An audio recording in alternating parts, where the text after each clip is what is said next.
ভিতরে খেলা করতেছিল ঘরের ভিতরে।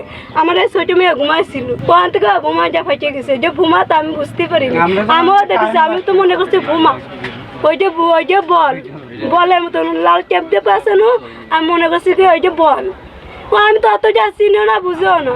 তা ওরা খেলতে যেতে ওই যে ফাইভ বাস্টি, আমি মনে হচ্ছে কারেন্ট বাস্টি হয়েছে, আমি তাই মনে করছি। ওই আগে যে আমি মেয়ে ধরেছি, আর ওরা সাহেব বাড়ির এক বিটা বের করে দিয়েছে। তা ওরা নিয়ে আমরা দুইজনের সদরে চলে গেলাম। আর এতে যাচ্ছি, আরে নিয়ে আমার শ্বশুর চলে যাম, তো মনে হচ্ছে বাড়িতে খেলা করতেছিল। পুরা ঘরের মধ্যেই ছিল, আমরা বাইরে ছিলাম। ঘরের মধ্যে যে কি করে বল না কি নিয়ে খেলতেছে ওরাই জানে। মনে কারেন্টের মতন একটা বাস্ট হইলো, আমরা মনে করছি কারেন্ট। আমরা বাড়িতে দৌড়ই গেছি, যে এদের ঘর অন্ধকার, তার মধ্যে তো বের করেছি। নারী বুড়ি বেড়াই গেছে আমার পুতনি, আর পুতা তো ঠ্যাং টুং নেই, মরে গেছে।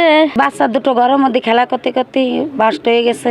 এখন ওই একটা নাড়ি বুড়ি বেড়ে গেছে, আর একটার হাত পা কেলাইয়ে মুখ টুক কেলাইয়ে একদম রক্ত হয়ে গেছে। ঢাকায় নিয়ে যাচ্ছিল, একটা মারা গেছে পথে, আর একটা দুটোই ফেরত নিয়ে এসছে। একটা সদরে ভর্তি করবে, আর একটা মারাই তো গেছে জায়গায়। কাজ করতেলাম, আমরা গোলায় কাজ করতেলাম, তাই শুনি দেখতে আসলাম। যে শুনলাম বোম ফুটেছে বলে একটা মারা গেছে, নাড়ি বুড়ি বেড়ে দুটো বাচ্চা মারা গেছে। হ্যাঁ, এই পর্যন্তই জানি, আমরা অত দূর জানি না। শোনা আমার এই ভাইয়ের মেয়ে মারা গেছে বোমে আহত হয়ে, তাই দেখতে আসি। আমি ওই পাশে থাকি তো, আর ওইটা হচ্ছে আমার আম্মু।